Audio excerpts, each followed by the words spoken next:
This exercise is assisted runner stretch. And so what you're going to do is you're going to have a chair. Make sure you put the chair up against the wall because you're going to be pushing against the chair and you don't want it to slide. So the next thing that you're going to do is we're going to start with putting your hands on the chair and then place one leg in front of the other leg. So in this case, Tiffany's left leg in front of her right leg. Kneel down onto the ground and slide your knee up to the heel.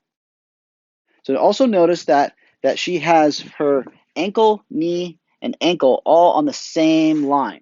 So she's not hip width distance apart. She's all on the same line here. Okay, so go ahead and stand up now.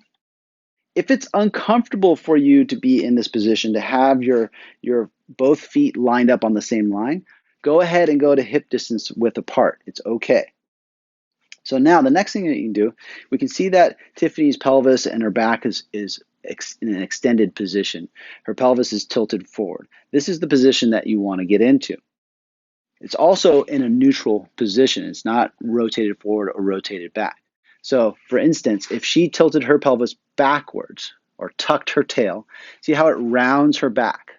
This is not going to get a good hamstring stretch.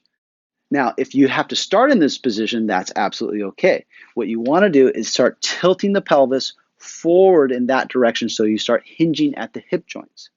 Once you get into that position, that's the ideal position that you want to get into.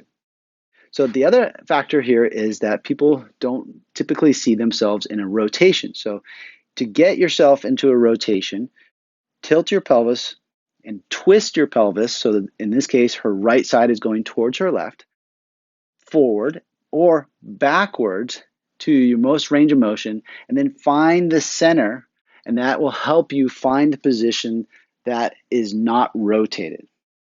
So now that you're in that position, tilt the pelvis forward, hold that position. The next thing that you can do is on the quad of the front leg, you want to tighten up that quad. Now don't tighten it up to where it pushes the knee back into a hyperextended position. You don't want that.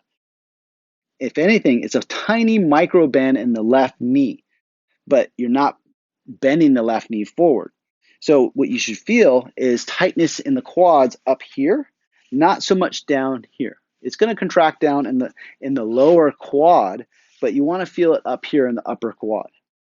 So then press your ball of the foot into the ground and allow your back leg, the heel, to sink down to the ground. You might feel a little stretch back here, but you're going to feel the majority of the stretch in the hamstrings on the leg that's in the front. Hold this position for about a minute, 30 seconds to a minute. Switch sides and do the other side. Now, if you have one side that's tighter than the other side, do that side twice. So in this case, if her left side was tighter, she would do the left. Then she would go ahead and switch to the right leg forward. She would do the right leg forward. And then for a minute, and then go back and do the left leg forward. Now, the other factor here is the reason why we do this measurement is so that you get the same distance every single time. So it's much more repeatable for your muscles and your muscle memory. That's assisted runner stretch. Thanks for watching.